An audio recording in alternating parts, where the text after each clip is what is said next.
बचाओ बचाओ बचाओ, लोग अभी मतलब मार रहे सिग्नेचर, मार रहे, भेज रहे, बच जाएगा। बाद में मुसलमान तो कैसे एक हफ्ते बाद भूल जाते कि हमने क्या करे थे। बल्कि अब ज़मीन कौन सी बची, किसके पास जा रही, किसका फ़ायदा हो रहा, कौन जाके देख रहा। हाँ, अब जानने में कोई ज़मीन बच रही, हाँ मेरे को क्या फ़ायदा हो रहा, मालूम होना ना कौन सी ज़मीन बच रही। अभियान ये भी चलाओ, अभियान ये भी चलाओ कि औरंगाबाद में वक्फ की प्रॉपर्टी कितनी है, उसका गट नंबर क्या है। अगर मिसाल दे रहा मैं, अगर वैजबरू ज़मीन है तो आपकी जवाबदारी बनती है कि वहाँ के मुसलमानों को जो जागरूक करो, वहाँ बोर्ड लिख के लगाओ कि ये 17 एकड़ है, 20 एकड़ है, गैजेट नंबर ये है, ताकि वहाँ के मुसलमानों को मालूमात रहे। और वहाँ के मुसलमानों को अगर कोई स्कूल डालने की, कोई कॉलेज डालने की, करोड़पति अरबोपति है ना, अपने पास से ऐलान करो कि मैं 1 करोड़ रुपये दे रहा हूँ, बोर्ड लगा रहे हैं, ताकि शहर की, मैं मिसाल दिया ना आपको, गंगापुर है, गंगापुर में 50 एकड़ ज़मीन है, वहाँ लिख के लगाओ ताकि आने वाले वक्त में गंगापुर के गरीब मुसलमानों का फ़ायदा हो जाए। औरंगाबाद में है तो औरंगाबाद कितनी प्रॉपर्टी लिख के लगाओ, मालूम तो पड़ना। और हम भी एक नस्ल है ना, अगर हमको मालूम पड़ेगा तो मैं मेरे बच्चे को बताऊंगा, बेटे वक्फ की ज़मीन है, हो रहा मैं चिल्ला रहा ना, लेकिन तुम कुर्सी बैठे हुए, तुम बहुत कुछ कर सकते तो करो, न तो बंद कर दो दुकान। याद रखो खुदा की मार पड़ेंगी, हाय बदवा लगेंगे, मुसलमान परेशान है। हम घूम रहे हैं शहर के अंदर, गली गली घूम रहे हैं, कैसे कैसे वाक़यात ढूंढ मार रहे हैं, इनकी बदवाएं लगेंगे। याद रखो फना फिल्ला हो जाएंगे, कहीं नामो निशान नहीं उठेगा इंशाअल्लाह। वक्त के साथ बड़े बड़े फिरौन निमरूद डूब गए, तुम्हारी हैसियत क्या है। मैं उनको कह रहा हूं जो मुसलमानों के ऊपर गंदी राजनीति कर रहे हैं, और जो अच्छा काम कर रहे हैं उनको सलाम है, और जो गंदी राजनीति, जो दलाल बन के घूम रहे हैं उनको लानत 1000 बार। इनकी बदवाएं लगेंगी, खुदा की मारी बैठेंगी। अभी भी वक्त है, समझ जाइए और मुसलमानों के लिए आगे बढ़िए। घुमा फिरा के बात करो, बचाओ बचाओ, किसके वास्ते बचाओ भाई, बचा के ये करने वाले हैं, ये बोलो।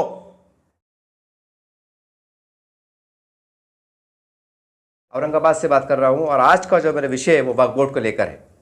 आज पूरे महाराष्ट्र में और ख़ासकर पूरे भारत में वक्फ बोर्ड अमेंडमेंट बिल को लेकर, यानी वक्फ बचाओ अभियान को लेकर बहुत ज़ोर शोर से जो है तो एक अभियान चलाया जा रहा है। शायद कोई देश का मुसलमान लीडर, कोई चाहे किसी भी पार्टी का हो, वो ऐसा बचा नहीं कि जिसने इस पर आवाज़ नहीं उठाई हो। बल्कि हम तो यहाँ तक देख रहे हैं कि अब मस्जिदों के बाहर, जुम्मे खुतबात में तक के जो तो वक्फ के बचाने के लिए एक अभियान चलाया जा रहा है। आवाम से अपील की जा रही है कि भाई ये इस QR कोड के ऊपर आप एप्लीकेशन जो है तो टाइप करके भिजाइए और आपकी शिकायत दर्ज कराइए। जिसको नहीं मालूम कि शिकायत दर्ज कैसे कराना ऑनलाइन, तो बाज़ाब्ता उसके एक कैंप लिए जा रहे हैं।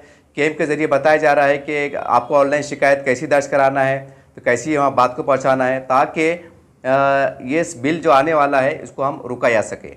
अच्छी बात है, तमाम लोग देश के मुबारकबाद के मुस्तहिक़ है कि जिन्होंने इस बिल के ऊपर आवाज़ उठाई, इसमें कोई शक नहीं है। लेकिन इससे हटकर मैं चंद बातें मैं रखने जा रहा हूं, और ये अपनी कोई मन की बात नहीं है, बल्कि सैकड़ों लोगों की मन की बात है। लेकिन अफसोस कि इनको कोई प्लेटफॉर्म दस्तयाब नहीं होता कि किसके ज़रिए कहे, किसके पास कहे। तो हमारा एक सर्वे मुसलसल रहता है, तो उस सर्वे की बुनियाद पर मैं ये वीडियो बनाने जा रहा हूँ। ये एक तरह की रिपोर्ट है। सवाल ये है कि आज पूरे देश के अंदर ये अभियान चलाया जा रहा है कि QR कोड के ज़रिए एप्लीकेशन पहुँचाए। सही बात है, होना भी चाहिए। लेकिन सवाल ये है कि सेक्टर कमेटी की रिपोर्ट आती है, कई कमीशन की रिपोर्ट आती है, जिसके अंदर ये कहा गया है कि देश का मुसलमान इतना बिछड़ कर रह गया है कि वो इस देश में रहने वाला दलित समाज, आदिवासी समाज से बिछड़ कर रह गया है। धंधे में, कारोबार में, शिक्षा के मैदान में, हर मैदान में बिछड़ कर रह गया है। ये अपनी मेरी की रिपोर्ट नहीं है। और उसके अलावा मुसलमानों का और कितना बुरा हाल है। हम समझते हैं कि आज के जो देश के जितने भी सियासी नेता हैं, बड़े से बड़ा, छोटे छोटा, सबको मालूम है कि मुसलमान की कौन सी हालत पे चल रहा है। ये रिपोर्टें आ रही हैं कि देश का मुसलमान सच्चर कमेटी रिपोर्ट के मुताबिक बिछड़ कर रह गया है। तो सवाल ये है कि वाकई अगर आपको कौम का दर्द है, वाकई आपको मुसलमानों का दर्द है, तो ऐसा QR कोड क्यों नहीं बनाते पूरे देश के अंदर। जैसा मैं औरंगाबाद से बात कर रहा हूँ, औरंगाबाद का एक पिन कोड नंबर है, एक पिन कोड नंबर के अंतर्गत एक ऐसा QR कोड बनाया जाए और पूरे मस्जिद में ऐलान किया जाए कि मुसलमान 24 घंटे जैसे उसके पास इस्तात आए, 1 रुपये से लेकर 1000 रुपये तक, 1 रुपये से लेकर 1000 रुपये तक, 1 रुपया, 5 रुपये, 100 रुपये, 50 रुपये, 10 रुपये, यह QR कोड जो पान टपरी पर दस्तियाब हो, मस्जिद के बाहर दस्तियाब हो, कोई किराना दुकान के बाहर दस्तियाब हो, होटल हो, चलता फिरता हो, कोई रिक्शा वाला हो, हर जगह राशन की दुकान हो, किसी नेता का ऑफिस हो, वो QR कोड वहाँ लगाया जाए। उसके अंदर एक लिखा जाए, जैसा आपने वक्फ बोर्ड के ऊपर लिखा ना, इसको बचाना ज़रूरी है, लिखा जाए कि भाई ये कि इसके ऊपर डालो, ये पैसा जमा होगा, हर हम महीने में 2 महीने में मीटिंग लेंगे और जो लाखों रुपए जमा होगा हम जो है तो गरीबों की मदद करेंगे, रोज़गार दिलाने की मदद करेंगे, किसी घर कोई बीमार है उसकी मदद करेंगे, गरीब लड़कियों की शादी में मदद करेंगे, कोई गरीब बच्चों के तालीम का मसला है उसकी मदद करेंगे, कई हमारी बहनें बेटियां बैठी हुई जैज़ के इंतज़ार में गरीब गुर्बत के मारे उनकी हम इज्तिमाई शादियाँ करेंगे। ये काम करने की ज़रूरत है साहब। ये तो सरासर आप जो है तो वो कर रहे, ये आप जो है तो राजनीति कर रहे। मैं माफ़ी के साथ कर रहा हूँ, आपके सामने बहुत छोटा आदमी हूँ, शायद आपको बुरा भी लगे, लेकिन कड़वा सच है। जब 30-35 साल से बर्बादी हो रही थी तो कौन सी रज़ाई में सो के बैठे थे आप? तमाम लोग जो इस पर आवाज़ उठा रहे हैं क्यों खामोश थे? मराठवाड़ा में बर्बादी चल रही थी, औरंगाबाद में बर्बादी चल रही थी, उत्तर प्रदेश में बर्बादी चल रही थी, कई सालों से चल रही थी, क्यों खामोश थे? किसके दबाव था आपको? कोई डर था? आप तो बोलते हैं बस शान से कौम के लिए डर जाएंगे, मर जाएंगे। सरकार को चैलेंज करते हैं, मोदी जी को चैलेंज करते हैं, अमित शाह को चैलेंज करते हैं। कोई कोई तो ऐसे है कि जिनकी हैसियत नगर सेवक जीतने की नहीं है, वो मोदी जी को बोलते हैं कि मोदी देखो यार, अपनी हैसियत खुद की नगर सेवक बनने की नहीं है। ऐसे तो हमारे पास लोग पाए जाते हैं। खैर ये अलग बात हो गई।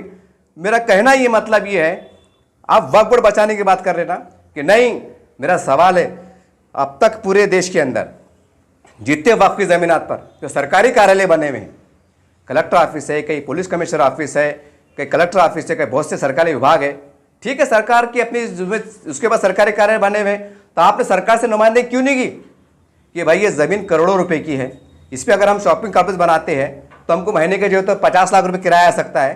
सरकार को कुछ तो बोलो कि हमको सालाना कुछ तो ऐसी रकम दो ताकि भाई हम वो रकम से गरीबों को भला कर सके। ये आपने नुमाइंदगी क्यों नहीं की? क्यों गुच्छू बढ़ गए आप? क्यों गुच्छू बढ़ गए? और कौन से दबाव में गुच्छू बैठे? वही अगर आप पिटीशन लेके हाईकोर्ट चले जाते, हाईकोर्ट चले जाते आप, जैसा वक्फ बोर्ड के लिए जा रहे हैं, औरंगाबाद संभाजी नगर नाम के लिए वक्फ बोर्ड सुप्रीम कोर्ट में जा रहे हैं, शरीयत के मसले पे जा रहे हैं, सारी बात हो रही है, तो इसके ऊपर क्यों नहीं जा रहे आप? सवाल है ना कि भाई सरकारी कार्यालय के ज़मीनों बने हुए हैं, पूरे देश के अंदर है। औरंगाबाद बोलो, जालना बोलो, मुंबई बोलो, पूरे देश के अंदर कहने के मिलेंगे आपको, जिसका अगर विश्लेषण करेंगे, अगर अंदाज़ा लगाएंगे, अगर मैं औरंगाबाद से बात कर रहा हूँ और औरंगाबाद की जालना रोड की अगर मिसाल दूंगा, यही जो प्रॉपर्टी पे अगर सही मानों में अगर शॉपिंग कॉम्प्लेक्स बनाए जाते, चंदा खैरात ज़कात बना के बनाए जाते, और उसका भाड़ा जो है तो जो बनाने वालों के खाते में जाता, कुछ किराया वक्फ बोर्ड को जाता, और उसका कुछ शेयर हिस्सा जिन्होंने लगाया है उनके खाते में जाता, सब माला माल होते, सबको फायदा पहुंचता, और उसका चालान हिस्सा गरीबों में तकसीम होता। आप कर सकते थे, कितना फायदा होता महीने का। पूरे जालना रोड की एक मिसाल दे रहा मैं, पूरे महाराष्ट्र की आस्ते एक मिसाल दे रहा मैं, जालना रोड के ऊपर अगर वक्फ बोर्ड का सही इस्तेमाल हो जाता, वहाँ शॉपिंग कॉम्प्लेक्स जो तो निकाले जाते, दुकानें किराए से जाती, एक एक किराया साहब 20-20 हज़ार किराया है, हज़ारों दुकान निकल जाती है अगर पूरे ईमानदारी से काम होता। अब हज़ारों दुकानें किराया महीने कितना होता? लाखों होता, साल का कितना होता? करोड़ रुपया होता। यहाँ आपकी अकल काम नहीं कर रही, यहाँ आपका कौम को दर्द नहीं सता रहा, यहाँ आपका जुनून नहीं जाग रहा, बस सरकार को खेट रहे। ये क्या बात होगी? ये तो मुकम्मल तौर से पागलपनी की बात है। यानी जो बर्बादी हुई उसके पर उस पर एडी का मत ले लो, उसको छोड़ दो, क्या जान दो, जा रहा जान दो, किने ढापा किने क्या करा। सरकार को बोल रहे ना आप कि भाई इनकी नीयत सही है या जो भी सही है। औरंगाबाद की मिसाल लो, मराठवाड़े की मिसाल लो, कितने ऐसे गैर मुस्लिम नेता है जिनके पास वक्फ की प्रॉपर्टी है। निकालो ना, अगर हिम्मत है तो दम करके प्रेस कॉन्फ्रेंस लेके बोलो ना औरंगाबाद के अंदर वो कौन सा नेता है, कितने एकड़ जमीन है, कौन से एक्ट के हिसाब से, कौन से हिसाब से कानून फिर में बिठा के दी गई थी, वो जमीन मुसलमानों को क्यों नहीं दी गई, मुसलमानों को डेवलप करने के लिए क्यों नहीं दी गई। ये हिम्मत है आपके अंदर, ये जरूरत है कि मराठवाड़े में क्यों से नहीं है? क्योंकि आपकी राजनीति है ना साहब। अगर आप पार्टी में जुड़े होंगे तो आपको टिकट नहीं मिलेगा फिर विधानसभा का, हो सकता है कारपोरेशन टिकट नहीं मिलेगा, हो सकता है फिर आपको एमएलसी की टिकट नहीं मिलेगा, या बहुत बड़ी कमेटी नहीं मिलेंगी। ये मजबूरियां है ना, ये मजबूरियां है। वीडियो बनाने का मकसद ये है कि कौम को कब तक गुमराह करते रहेंगे। कुछ तो रहम करो, कुछ तो अल्लाह से डरो, कुछ तो खुदा का खौफ खाओ। अरे मरना है ना 50 60 साल 70 साल, कब तक जींगे? जो 60 साल में चल रहा होगा ना तो 60 साल के ऊपर बोनस पे चल रहा, कोई भी रहो, वो मैं रहो कि मेरा बाप रहो, फिर वो 60 साल के ऊपर जो चल रहा बोनस पे जी रहा हो, खुदा सदके से, मतलब खुदा के फजल करम से जी रहा मामला हो, चाहे कोई भी शख्स रहो। 60 साल की उम्र है साहब, हाँ, उसके पर राजनीति कर रहे। अरे सही कौम का दर्द बताओ ना, कौम का दर्द बताओ। खाली बचाने की बात कर रहे, बचा के क्या करने वाले हैं, क्या अचार डालने वाले हैं, नींबू का अचार का, नींबू का, आम का, मिर्ची का, वो तो बताओ कि बचा के हम ये करने वाले हैं। कि खाली बचाने वाले हैं, बचाने वाले किसके वास्ते बचाने वाले हैं और किसकी शादी में तोहफा देने वाले हैं? मेरी माएँ बहनें बुरखा पहन के भीख मांगने पर मजबूर हैं। कैसे कैसे वाकयात रूनुमा हो रहे हैं, गुर्बत के मारे कैसे कैसे मंजर यहाँ पे वाकयात हो रहे हैं, कुछ पेपर में आ जा रहे हैं, कुछ सोशल मीडिया पे आ जा रहे हैं। यहाँ आपकी गैरत नहीं जागती, यहाँ आपका ईमान नहीं जागता, यहाँ मिल्लत इस्लामिया का दर्द नहीं सताता। इसके वास्ते मुल्की सतह पे दौरे नहीं होते, इसके वास्ते दौरे नहीं करते, बयानात जारी नहीं करते, प्रेस नोट नहीं लेते, प्रेस से बात नहीं करते, खाली राजनीति करते। राजनीति है, मैं साबित भी कर सकता हूं, मुझे बुलाइए, मेरे पास पूरे आंकड़े हैं, पूरे शवाहिद है इंशाअल्लाह ताला। मुझे बुलाइए आप, अगर एक वक्त से पहले बुलाएंगे मैं भी जो है तो पूरे दस्तावेज के साथ, पूरे जिम्मेदार साथ आपके साथ रूबरू डिबेट कीजिए, लाइव बताइए पूरे महाराष्ट्र के अंदर। बता दूंगा मैं कि एक छोटा सा आदमी कैसे कैसे वाकयात को कलम बंद करके मैं आपको बेनकाब कर रहा हूं, गैजेट के साथ, शवाहिद के साथ, उसके अखबाराती कटिंग के साथ इंशाअल्लाह ताला आपको बताने की ताकत सलाहियत रखता हूं। मुझे बुलाइए, अगर आपको नहीं मालूम ना, ईडी का मत ले लेना, मैं बताता आपको, मैं बताता, मुझे बुलाइए, लाओ लश्कर के साथ इंशाअल्लाह ताला आके आपको पूरा बेनकाब करूंगा कैसे कैसे फिर में बिठा के लूट मार हुई। और ये बताया जा रहा है कि नहीं हमारी मस्जिदें चल जाएंगी, दरगाह चल जाएंगी, ईदगाह चल जाएंगी। अरे कितना बेवकूफ बना रहे, बेवकूफ बना रहे। अरे सही मसला क्या है मालूम क्या? अब मैं आपको बता रहा, छोटा मुंह बड़ी बात।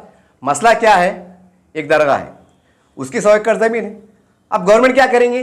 भाई दरगाह की 100 एकड़ जमीन है ना, क्या करने की दरगाह की 100 एकड़ जमीन? एक काम करो, 20 एकड़ ले लो, उरस के वास्ते, चहल कदमी के वास्ते, तुम्हारे कुछ छोड़ो काम के वास्ते। 80 एकड़ जो तो गवर्नमेंट अपने ताबे में लेंगी, जो उसका मंशा बताया जा रहा है, जो नीयत बताई जा रही है। यहाँ तो मुसलमानों को ऐसा बताया जा रहा, मस्जिद भी चल जाएंगी, दरगाह भी चल जाएंगी, ईदगाह भी चल जाएंगी। और बाप, अरे ये जमहूरियत का देश है ना, ये लोकशाही देश है ना, ये वो एड़े है क्या? वो उनको भी दुनिया में जीना है ना, 30 करोड़ मुसलमान है ना, ये 100-200 थोड़ी है कनपट्टी मारेंगे चल निकल यहाँ से।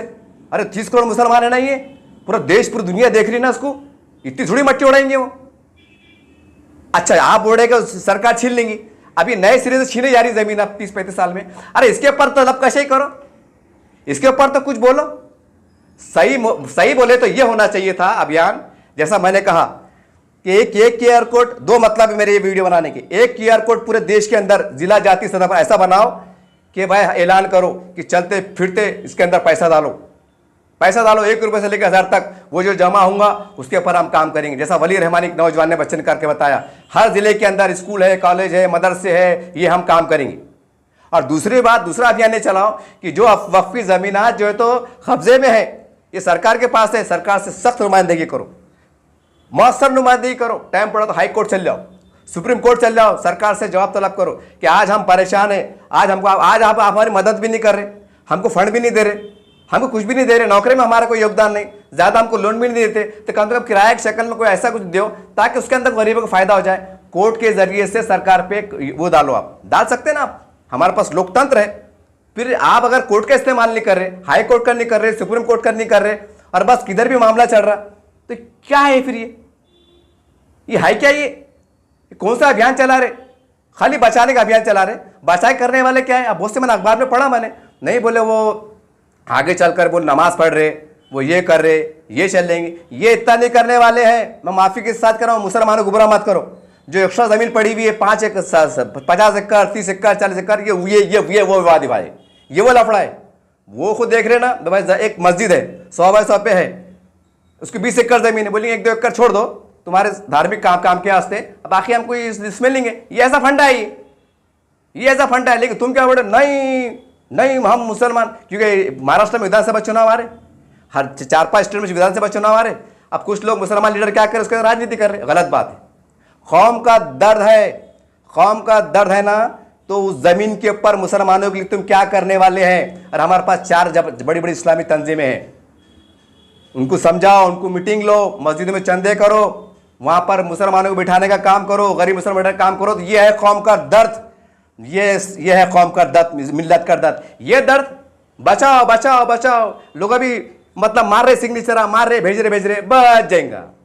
बाद में मुसलमान तो कैसे 1 हफ्ते बाद भूल जाते कि हमने क्या करे थे। बल्कि अब जमीन कौन सी बची, किसके पास जा रही, किसका फायदा हो रहा, कौन जाके देख रहा? अब जानने में कोई जमीन बच रही, मेरे को क्या फायदा हो रहा, मालूम होना ना कौन सी जमीन बच रही। अभियान ये भी चलाओ, अभियान ये भी चलाओ कि औरंगाबाद में वक्फ की प्रॉपर्टी कितनी है, उसका गट नंबर क्या है। अगर मिसाल दे रहा मैं, अगर भाई जबरू ज़मीन है तो आपकी जवाबदारी बनती है कि वहाँ के मुसलमानों को जो जागरूक करो, वहाँ बोर्ड लिख के लगाओ कि ये 17 एकड़ है, 20 एकड़ है, गैजेट नंबर ये है, ताकि वहाँ के मुसलमानों को मालूमात रहे। और वहाँ के मुसलमानों को अगर कोई स्कूल डालने की, कोई कॉलेज डालने की जरूरत पड़े तो सरकार से नुमाइंदगी कर सके। उनके दिमाग में रहना ना, ये तो अपनी ज़मीन पड़ी हुई यार, यहाँ हम कॉलेज डालते, और उनको मालूम ही नहीं कि ज़मीन कहाँ पड़ी हुई है, किसके अंडर में पड़ी हुई है, कि क्या अपना ठस्सी मारी हुई है, मालूम ही पड़ रहा नहीं ना। अरे चल रहा बस, अरे सही दर देता ओपन करो ज़मीनों को। आप अगर सरकार का पैसा नहीं है तो चंदे जमा करो। अगर आप लीडर है ना, करोड़पति अरबोपति है ना, अपने पास से ऐलान करो कि मैं 1 करोड़ रुपए दे रहा हूं, बोर्ड लगा रहे हैं, ताकि शहर की, मैं मिसाल दिया ना आपको, गंगापुर है, गंगापुर में 50 एकड़ जमीन है, वहां लिख के लगाओ ताकि आने वाले वक्त में गंगापुर के गरीब मुसलमानों का फायदा हो जाए।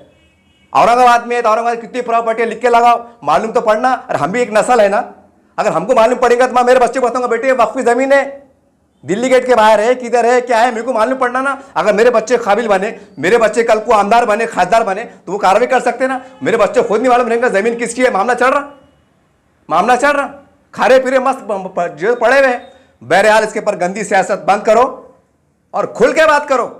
जमीन बचाइए करने वाले क्या, किसको देने वाले हैं, उस पर क्या करने वाले। अरे 30-35 साल हो गए, बड़ी शर्म की बात है। और स्टेज पे क्या बोलते हैं, हम वो कौम हैं 1000 साल तक हुकूमत करे, और अपन क्या हला रहे, हम कौन सी कौम है, वक्फ बोर्ड बना के सरकार ने दे दी, तुम कुछ नहीं करते, हमारे कदमों में ताज पड़े रहते हैं और तुम किसके कदम पड़े रहते हैं, जी हुजूरी करते हैं, पानी मारते हैं, ये नहीं बताते हम किसको पानी मार रहे हैं और कौम का कितना नुकसान कर रहे हैं, ये नहीं बताते। खाली रिकाम बाता, विशाल पानी की बात, लाल किला हमारा है, ताजमहल हमारा है, मकबरा हमारा है, और तुम्हारा क्या है, अपना क्या है, ये नहीं बताते। अरे खुल के बोलो ना, कब तक ठंडे ठंडे बातें कर रहे। कानून जिंदा है ना, कोर्ट जिंदा है, वक्फ बना के दिए, आपको तुमको छूर के मुंह में डालेंगे क्या, हाथ हो गया तबाह कर रहे। और बीजेपी को बुरा बोलते, शिवसेना को बुरा बोलते, आरएसएस को बुरा बोलते, नहीं वो बदमाश है। अपन क्या है, उन्होंने कानून बना के दिए आपको, रोक रहे क्या तुमको हाईकोर्ट में जाने के वास्ते, रोक रहे नको मत जाओ, तुम्हारा इनकाउंटर हो जाएगा, ऐसा बोले। अरे आज भी फैसले कोर्ट ऐसा दे रहा है, धमाकेदार दे रहा है, कोर्ट इंसाफ से काम ले रहा है। मुसलमानों को कई इसमें कामयाबी मिली। एक बड़ी मिसाल दूंगा मैं आपको, यूपी बिहार की, बुलडोजर चल रहे थे ना, सुप्रीम कोर्ट ने फटकार लगाई, तुम चला नहीं सकते। कितनी बड़ी कामयाबी है ये। सुप्रीम कोर्ट ने एक तरह से मुसलमानों को इंसाफ देने का काम कर रही है। यहां आपको इंसाफ नहीं मिलेगा, कोर्ट में जा नहीं सकते कि भाई हमारे गरीब मुसलमान कई सालों से किराए से रह रहे हैं और वही शहर के अंदर वक्फ की जमीनात पड़ी हुई है, सरकारी कार्यालय बने हुए, हम कहां जाए माए बाप। कोर्ट के जरिए सरकार से पूछो ना कि ये गरीब मुसलमान जो मतलब परेशान है, रोजगार बेरोजगार भी है, किराए से रह रहे, ये खाने को महंगे हो गए और इनकी जमीन पे तुम्हारे कार्यालय बने हुए हैं, तो फिर इनको तुम जमीन देने का काम क्यों नहीं कर रहे। तुम उनको कानून के फ्रेम में बिठाकर प्रधानमंत्री आवास योजना बोलो या घर की योजना बोलो, इनको देने का काम क्यों नहीं कर रहे। जैसा किसकी जमीन जाती उसको TDR मिलता, किसी शेतकरी की जमीन जाती तो उसको एक प्रमाण पत्र मिलता, उसके परिवार को फायदा मिलता। तो कौम की जमीन जा रही ना, कौम को फायदा मिलना ना मेरे बाप की है ना किसके बाप की जमीन है, वो तो कौम की जमीन है ना। अरे जब कौम की जमीन सरकार काले बने हुए, सरकार से बातचीत नहीं करते, कब करते, क़यामत आने के बाद करते। चांद पे जाके आ रहे ना, और वहीं फिर रहे बाजीपुरा, किराड़पुरा, इतवारा का बाजार, वहीं घूम रहे, बाहर नहीं निकलते, उससे आगे नहीं निकलते। बड़े शर्म की बात है ये। बंद करो मुसलमानों को बेवकूफ बनाने का। मुसलमानों के लिए हम क्या करने वाले हैं, गरीब मुसलमानों के लिए प्रैक्टिकली बात करो। अल्लाह ने नवाजा, करोड़ोपति अरबोपति कुछ लोग हैं मुसलमान के नेता पूरे देश के अंदर। अरे खर्चा करो, कल मर जाएंगे ना, खबर में जूते खाएंगे, अल्लाह पूछेगा तुम्हारे को ताकत दिया था, तुमने खर्चा क्यों नहीं करे। जब तुम सियासत के लिए, राजनीति के लिए, ऑटो के लिए दौरा करते थे, गले में जाते थे, मुंडे में डालते थे, पेट में मुंडे डालते थे, सलाम वालेकुम आदाब नमस्ते करते थे, तुमने इनके लिए बसाने का काम क्यों नहीं किया। वक्फ की जमीनात मौजूद थी, वक्फ कार्यालय मौजूद थे, कानून जिंदा था, कोर्ट जिंदा, तुमने क्या करे, खाली जिंदाबाद मुर्दाबाद। मेरे आमदार कितने आ जाए, मेरे पार्टी के, मेरे खासदार कितने आ जाए पार्टी के, ये इस काम में लगे रहते हैं, कौम का फायदा नहीं करते। प्रैक्टिकल बात करो, प्रैक्टिकल। अगर तुम दावा कर रहे हो ना हम कौम के बड़े, वो है जो जितना बड़ा नेता है, मैं उनसे कह रहा हूं प्रैक्टिकल करके बताओ साहब। ये बोल बचन भाषण तो मैं भी दे रहा हूं, पक्का पक भाषण दे रहा, लेकिन मेरे भाषण देने से क्या हो रहा, मैं चिल्ला रहा ना, लेकिन तुम कुर्सी बैठे हुए, तुम बहुत कुछ कर सकते तो करो, न तो बंद कर दो दुकान। याद रखो खुदा की मार पड़ेगी, हाय बदवा लगेंगे, मुसलमान परेशान है। हम घूम रहे हैं शहर के अंदर, गली गली घूम रहे हैं, कैसे कैसे वाकयात ढूंढ मार रहे हैं, इनकी बदवाएं लगेंगे, याद रखो फना फिल्ला हो जाएंगे, कहीं नामो निशान नहीं मिटेगा इंशाअल्लाह। वक्त के साथ बड़े बड़े फिरौन निमरूद डूब गए, तुम्हारी हैसियत क्या है? मैं उनको कह रहा हूं जो मुसलमानों के ऊपर गंदी राजनीति कर रहे हैं, और जो अच्छा काम कर रहे हैं उनको सलाम है, और जो गंदी राजनीति, जो दलाल उनके घूम रहे हैं उनको लानत 1000 बार, इनकी बदवाएं लगेंगी, खुदा की मारी बैठेंगी। अभी भी वक्त है, समझ जाइए और मुसलमानों के लिए आगे बढ़िए। घुमा फिरा के बात करो, बचाओ बचाओ, किसके वास्ते बचाओ भाई? बचा के ये करने वाले हैं, ये बोलो खाली बचाओ खाली बचाओ, 35 साल से बचाओ बचाओ, किसके बाप को क्या मिला? गरीब मुसलमानों को क्या मिला? कानून की फ्रेम में रह के सरकार के तुम्हारे घर पे खटका मारेंगे। बंद करो धंधे, ये बंद करो। मैं उनको कह रहा हूं जिसमें शामिल है, याद रखो, सब पूरी कह रहा हूं जो दलाल किस्म के लोग हैं, जो कौम की गद्दारी कर रहे हैं, मैं उनको कह रहा हूं जो अच्छा काम कर रहे हैं उनको 1000 बार सलाम। उम्मीद करते हैं जज्बे को आप समझेंगे। तो याद रखो वो ऊपर वाला है, ऐसे ही मारेंगे। सियासी अगर सियासत में है, सियासी मारा ऐसा मारेंगे कि आप कहीं नहीं रहेंगे। याद रखो इनकी बदवाएं रंग लेंगी, बदवाएं रंग लेंगी। हमारे उलमा इकराम से बड़ा बंद गुजारिश है, आप आगे बढ़िए, आगे बढ़िए। आप बड़े एहतराम के काबिल हैं, अंबिया के वारिस हैं, चंदों के जरिए थे, ज़कात के जरिए से, अतियात के जरिए से ऐसा अभियान चला दीजिए ताकि खाली ज़मीनें पड़ी हुई है वो गरीब मुसलमानों के काम आ जाए। आपकी सोच बड़ी ऊँची है, आपका बड़ा मर्तबा ऊँचा है। आप हम क्या कहें आपके बारे में, हम तो पैर की धूल भी नहीं उलमा इकराम के सामने। आपसे दरख्वास्त है एक नया अभियान चला दीजिए। मतलब वली रहमानी बच्चे नौजवान ने चलाया था, एक इदारा कायम करके दिया, लाखों करोड़ों लगा के, हर जगह जब ज़मीन मौजूद है, अभियान चलाइए, लिख लिए, बाहर लिख लिए। कौम बहुत तड़प रही है, कौम बहुत परेशान है। इससे पहले कि पानी सर से ऊपर हो जाए और समझने को जगह न मिले, तो इससे पहले समझ जाइए क्यों कि हमारे पास लोकतंत्र है, हमारे पास जमहूरियत है, हमारे पास कानून हमारे साथ खड़ा हुआ है। उसका इस्तेमाल कीजिए, बढ़िए आगे। हो सकता है आपको ठोकरें मिलेंगी, हो सकता है आपको रात दिन का आपका आराम हराम होगा, लेकिन यकीन मानिए ख़त्म खुदा की आपको अल्लाह इतना अजर देगा, क्योंकि आप ही की मेहनत थी कि देश आज़ाद हुआ। आप ही की मेहनत है कि आज मुसलमान की बस्तियों में, उनके घरों में इस्लाम दिखाई देता है। ये आप ही की मेहनत है। आप थोड़ा काम कर लीजिए, क्योंकि ये लीडरों से आपको कोई उम्मीद नहीं है, आपसे हम सदा लगा रहे हैं। आप आगे बढ़िए, इंशाअल्लाह आपकी चलने की बरकत से, आपकी बोलने की बरकत से हो सकता है कोई इनकलाब बर्पा हो जाए, कोई हालात अच्छे हो जाए। ये उम्मीद के साथ, ये जज्बे के साथ आपसे अलविदा होता हूँ।